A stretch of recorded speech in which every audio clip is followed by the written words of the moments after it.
반갑습니다. 하나님께서 오늘 우리에게 주신 말씀은 고린도전서 11장 17절에서 34절까지입니다.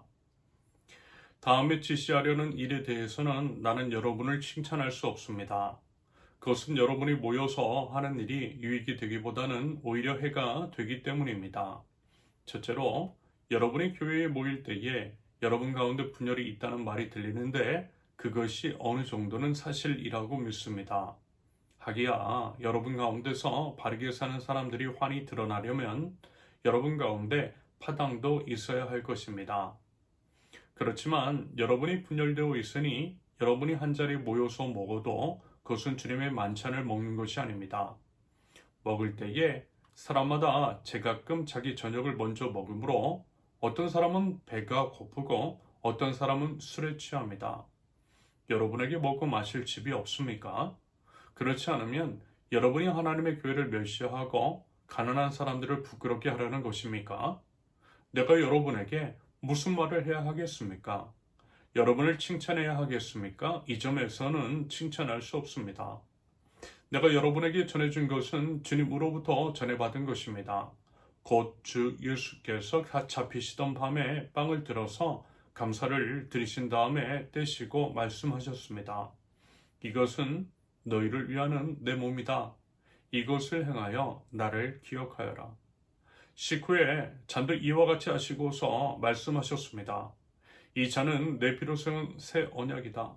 너희가 마실 때마다 이것을 행하여 나를 기억하여라.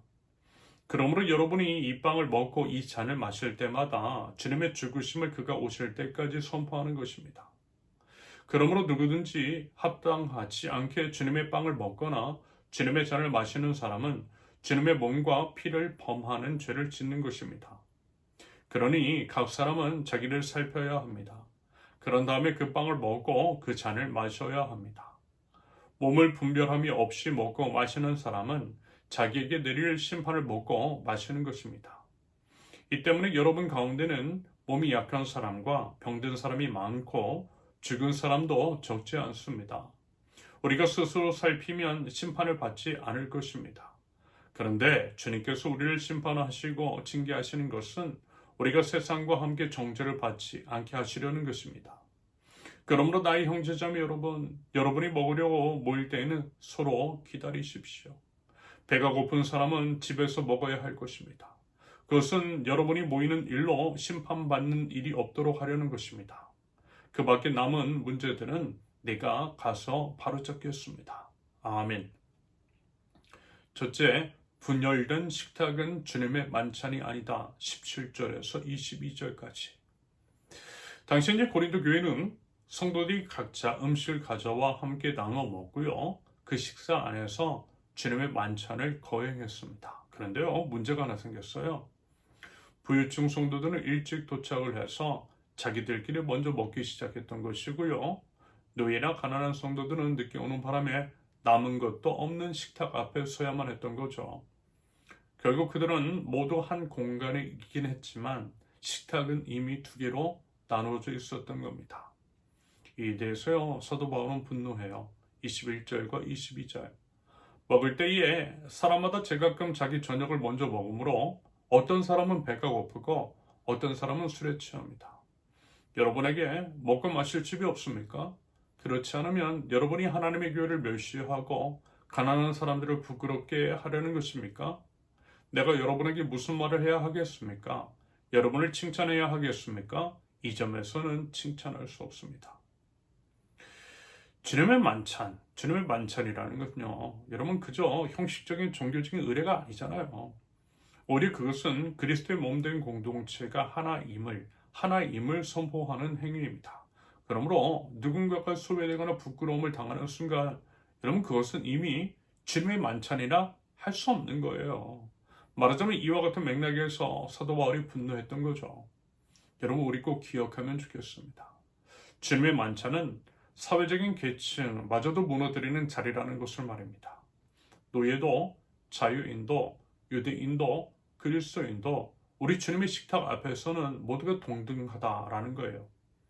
무엇보다 주님의 식탁은요, 소외된 자를 환대하는 식탁임을 알아 특별히 온라인지 우리 옆에 배고픈 지체는 없는지, 부끄러움을 당하고 있는 형제자매는 없는지를 살펴보고요. 그들을 힘써 환대할 줄 아는 우리의 공동체 될 수 있기를 바랍니다. 둘째, 주님의 만찬은 기억이며 선포이다. 23절에서 26절까지. 먼저 23절을 보시면 내가 여러분에게 전해준 것은 주님으로부터 전해받은 것입니다. 무슨 얘기냐면요. 이게 사도 바울은 주님의 만찬이 주님으로부터 직접 받아 전달된 것임을 강조하고 있는 거예요. 예수님은 잡히시던 바로 그 밤에 빵을 드시고 감사하셨죠. 배신을 당하고 십자가를 앞두고 있는 그 밤에 예수님은요 감사기도 드리셨어요. 그리고 빵을 떼시며 이렇게 말씀하셨습니다. 이것은 너희를 위하는 내 몸이다. 잔을 드시면서 또 말씀하십니다. 이 잔은 내 피로 세운 새 언약이다. 그리고 이제 두 번 모두 같은 명령을 붙이셨지요. 이것을 행하여 나를 기억하여라. 그러면서 이제 본문 26절은요. 성찬의 이중적인 의미를 이렇게 정리합니다. 그러므로 여러분이 이 빵을 먹고 이 잔을 마실 때마다 주님의 죽으심을 그가 오실 때까지 선포하는 것입니다. 이와 같은 성찬은 우리를 위해서 찢기신 몸, 흘리신 피를 기억하는 동시에 다시 오실 우리 예수님을 기다리는 소망의 행위입니다. 과거의 십자가와 미래의 재림 사이에서 지금 우리는 그 두 진리를 동시에 붙드는 것이 되는 거죠. 이게 바로 성찬의 의미입니다. 앞으로요, 여러분 우리가 이제 성찬식 할 때 이 두 가지 꼭 기억하면 좋겠어요. 기억하면서 거룩한 자세로 성찬에 임할 수 있기를 바랍니다. 셋째, 자신을 살피고 공동체를 분별하라. 27절에서 34절까지. 본문 27절에서 합당하지 않게 라고 하는 표현은 공동체 안에서 형제를 소외시키고 가난한 자를 무시하면서 성찬에 참여하는 태도의 문제를 가리킵니다. 28절에서 사도 바울은 이렇게 이야기를 해요. 그러니 각 사람은 자기를 살펴야 합니다. 그런 다음에 그 빵을 먹고 그 잔을 마셔야 합니다. 여기서 이제 살핀다라고 하는 말은요, 헬라어로 도키마체토로서 그 의미는 금속을 시험해서 순도를 확인하듯, 금속을 시험해서 순도를 확인하듯 자신을 점검하라는 것입니다. 아울러 이제 29절에서 몸을 분별함 없이 라고 하는 의미는요, 두 가지 의미를 동시에 가져요. 먼저는 성찬의 빵이 주님의 몸임을 깨닫지 못하는 것이고요. 이어서 교회 공동체가 주님의 몸임을 깨닫지 못하는 것을 의미해요. 다시 말해 내 옆의 형제 자매가 그리스도의 몸임을 인식하지 못한 채 성찬에 참여하는 것이 분별하지 못함인 거죠. 그러면서 이제 30절 한번 보세요. 이 때문에 여러분 가운데는 몸이 약한 사람과 병든 사람이 많고 죽은 사람도 적지 않습니다. 말하자면 이것이 성찬을 합당하지 않게 받은 결과라고 사도 바울은 말하고 있는 것입니다. 하지만 본문 31절과 32절을 보시면 그것의 목적을 이렇게 이야기해요. 우리가 주님의 훈련을 받는 것은 세상과 함께 정죄받지 않게 하려는 것이라는 거죠. 맞죠, 여러분? 심판은요, 벌이 아니라 교정입니다. 아버지가 자녀를 훈련시키듯 주님은요, 교회를 바로 잡으시더라는 거죠. 그러면서 이제 33절과 34절에서 사도 바울은 실질적인 해결책을 제시합니다. 서로를 기다리라는 거예요. 먼저 온 사람이 늦게 오는 사람 기다리는 것. 그 단순한 배려가요, 우리 주님의 만찬을 회복하는 실질적인 방법이라는 말씀입니다. 여러분, 우리가 성찬에 나아갈 때 우리가 이제 지금 혹시 누군가를 소외시키고 있지는 않는 것인지 점검해야만 할 것입니다. 내 것을 먼저 취하고 내 것을 먼저 채우느라 형제를 기다리지 않았는지를 살펴보자라는 거예요.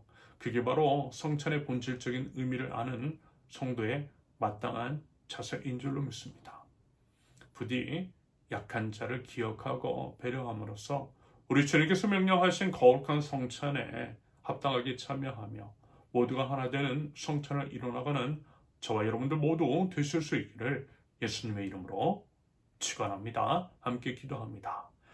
아버지 하나님, 주님 안에서 저희가 하나됨을 이루게 없어서 낮은 자, 연약한 자를 배려하고 기다릴 줄 알게 하시며 우리 주님께서 하나 되게 하시는 식탁을 회복시켜 나갈 줄 아는 하나님 나라 백성 저희 되게 없어서 분열과 상처가 있는 곳을 주님의 치유가 임하게 하시고 가난하고 연약한 지체들이 이 공동체 안에서 부끄러움을 당하지 않고 환대를 받으며 우리 주님의 식탁에 함께 앉을 수 있는 사랑의 공동체, 환대의 공동체가 될 수 있도록 주님 인도하여 주시옵소서. 예수님의 이름으로 기도합니다. 아멘.